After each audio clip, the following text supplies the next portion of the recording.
আসসালামু আলাইকুম, সবাই কেমন আছেন? আশা করি যে যেখানে আছেন আল্লাহর রহমতে ভালো আছেন। আমিও ভালো আছি আলহামদুলিল্লাহ।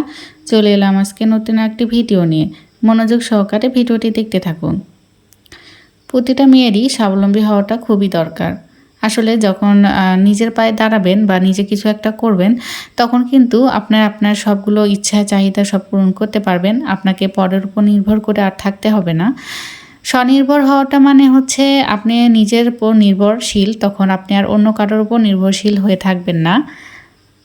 কারণ আপনি যখন নিজে ইনকাম করবেন এবং সেই ইনকামের টাকা দিয়ে আপনি আপনার নিজের সংসারের খরচ বা নিজের খরচটা যখন আপনি চালাবেন, তখন আপনাকে আর অন্য কারোর উপর মুখোমুখি হয়ে থাকতে হবে না, কিংবা অন্য কারো থেকে আপনাকে হাত পেতে টাকাও নিতে হবে না। আপনি আপনার নিজের খরচটা নিজে তখন চালানো সক্ষম। তো সেই কারণেই বলবো যে প্রত্যেকটা নারীরই স্বাবলম্বী হওয়াটা খুবই দরকার। আসলে স্বাবলম্বী হলে আপনার যে বাড়তি যে টেনশনগুলো সেগুলো কিন্তু থাকবে না। দেখা যাচ্ছে যে অনেকেই আছেন যারা অবহেলিত, যাদের কোনো সংসারে কোনো মূল্যই নেই। শুধুমাত্র তাদেরকে দাসীর মতো করে কাজ করে নেওয়া হয়। মানে দাসীরা যেভাবে কাজ করে আরকি, সেরকমভাবেই তাদের সাথে আচরণ করা হয়। তো প্রত্যেকটা মেয়েরই প্রায় সবার তো আর ভাগ্য এক হয় না। প্রায় মেয়েরই দেখবেন যে বিয়ের পর তাদের অনেক অত্যাচার যন্ত্রণা সহ্য করতে হয়। তো সেসব যদি আপনি সহ্য করতে না চান, তাহলে অবশ্যই আপনাকে নিজের পায়ে দাঁড়াতে হবে এবং নিজে কিছু রোজগার করতে হবে। আর আপনার যদি সেই ক্ষমতাটা না থাকে, তাহলে সারাক্ষণ আপনাকে এই সংসার নামের যন্ত্রণা, নরক যন্ত্রণা আপনাকে সহ্য করতে হবে। শ্বশুরবাড়ির লোকদের কাছে, হাসব্যান্ডের কাছে সবসময় আপনাকে অত্যাচারিত হতে হবে। কারণ কি, আপনার যাওয়ার কোনো জায়গাও থাকবে না, আর আপনার নিজেরও করার কিছু থাকবে না, শুধুমাত্র সংসারের কর্ম করা ছাড়া। তো যখন আপনি নিজের পায়ে দাঁড়াবেন বা নিজে একটা কিছু করবেন, তখন কিন্তু আপনি চাইলেও আপনি আপনার মতো করে থাকতে পারবেন, আপনি আপনার খরচ চালাতে পারবেন। তখন আর তাদেরকে কারো উপর আপনাকে আর নির্ভরশীল হয়ে থাকতে হবে না। তো অনেকেই হয়তো বলবেন যে সেই সুযোগটা বা সেই সময়টাই তো পাচ্ছি না, কিভাবে করব? আসলে বাড়ির কেউ তো সাপোর্ট দিচ্ছে না বা পরিবারের কেউ চাইছে না যে মেয়েরা কিছু করুক। তো তাদেরকে বলবো যে পরিবারের লোকজন, অনেক পরিবারে এরকম আছে যারা আসলে চায় না তাদের ঘরের বউ বা মেয়েরা বাইরে গিয়ে কিছু করুক কিংবা ঘরে থেকে কিছু করুক। তো যারা বাইরে গিয়ে যাওয়া পছন্দ করে না, তারা বাড়ি থেকেই কিন্তু ঘরে বসেই ইনকাম করতে পারবেন। আর যারা বাইরে যাওয়া পছন্দ করে, তাদের তো ভাগ্যটাই ভালো। তো যারা বেশি পরিমাণ শিক্ষিত আছেন, যারা লেখাপড়া করেছেন, তারা অবশ্যই চাকরির জন্য অ্যাপ্লাই করবেন এবং চাকরি খুঁজবেন। আর দরকার হলে বাড়িতে বসে টিউশনি করাবেন। আর যারা পড়ালেখা কম করেছেন বা ওইরকম সুযোগ সুবিধা পাননি পড়ালেখা করার, তারা হচ্ছে বাড়িতে বসে যেসব কাজগুলো করলে ইনকাম করা যায়, সেই কাজগুলো আপনারা করবেন। যেমন হাতের কাজ, সেলাইয়ের কাজ, কুরুশের কাজ, তারপর রান্নাবান্না, ইউটিউবিং, এসব কিন্তু আপনারা বাড়িতে বসে করে ইনকাম করতে পারেন।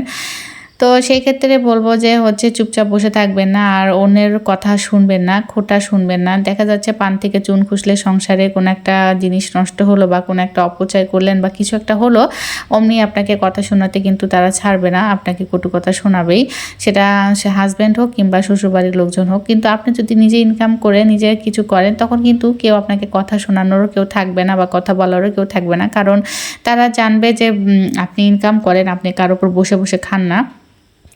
তখন কিন্তু আপনার মান সম্মানটাও বেড়ে যাবে, আপনার ভালোবাসা কদরও বেড়ে যাবে। কিন্তু আপনি যদি বসে থেকে শুধু সংসারে রান্নাবান্না নিয়েই থাকেন, তাহলে দেখবেন যে একটু এদিক সেদিক হলে আপনাকে অনেক রকমের কথা শুনতে হবে। আর বিশেষ করে বিয়ের পর মেয়েদের জীবনটাই আসলে পাল্টে যায়। তারা চাইলেও অনেক কিছু করতে চাইলেও করতে পারে না, কিন্তু তার ভিতর থেকেও চেষ্টা করে সময় বের করে কাজ করতে হবে। আসলে খুব সহজে কোনো একটা কাজ মেয়েরা করবে, সেটা কিন্তু সহজে হয় না, সেটা ভাগ্য গুণে কয়েকজনের হয়। আর বেশিরভাগ মেয়েকেই লড়াই করে, স্ট্রাগল করে, অনেক কথা শুনে, অনেক কিছু করে তারপরে কোনো একটা কাজ করতে হয়। সহজে মেয়েরা চাইলে কোনো একটা কাজ করতে পারে না। তো সেদিক থেকে বলবো আসলে ধৈর্য শক্তিটা বেশি থাকতে হবে। ধৈর্য থাকলে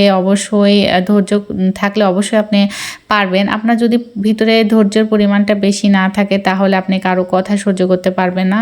আর কারো কথা যখন আপনি সহ্য করতে না পারবেন, তখন আপনার কোনো কাজেও আপনি মন দিতে পারবেন না। তো সেই কারণে ধৈর্যটা আপনাকে বেশি পরিমাণে থাকতে হবে এবং সবার কথা হজম করার শক্তিটা থাকতে হবে। আর হচ্ছে পরিশ্রম করতে হবে।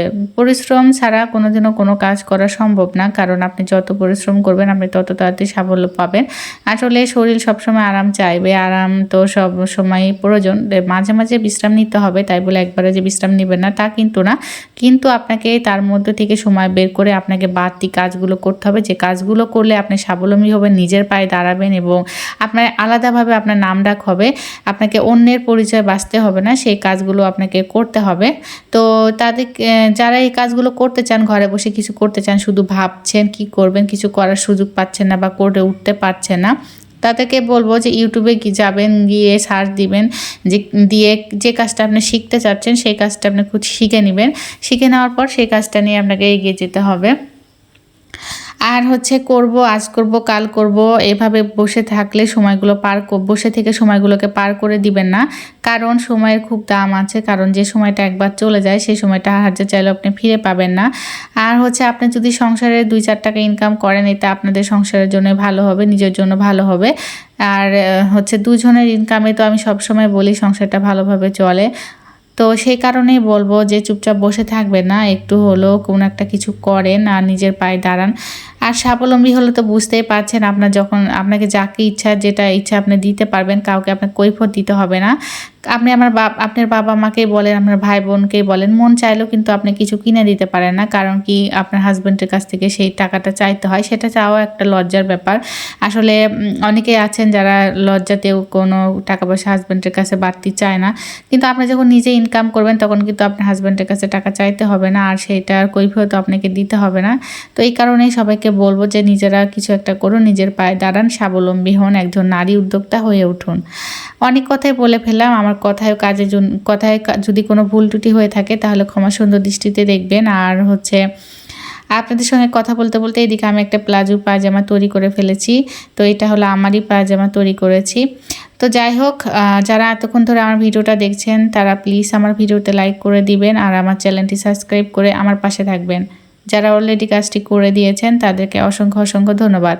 অনেকেই আছেন যারা রবার লাগাতে পারেন না পায়জামাতে, নতুন যারা আছেন তাদের জন্য আমি আবারও দেখিয়ে দিলাম যে আমি কিভাবে পায়জামাতে রবার লাগাই। তো একবার ভালোভাবে দেখলে অবশ্যই আপনারাও আপনাদের পায়জামাতে এভাবে রবার লাগাতে পারবেন। আজকের ভিডিওটা এই পর্যন্তই। সবাই ভালো থাকবেন, সুস্থ থাকবেন সেই কামনায়। আল্লাহ হাফেজ।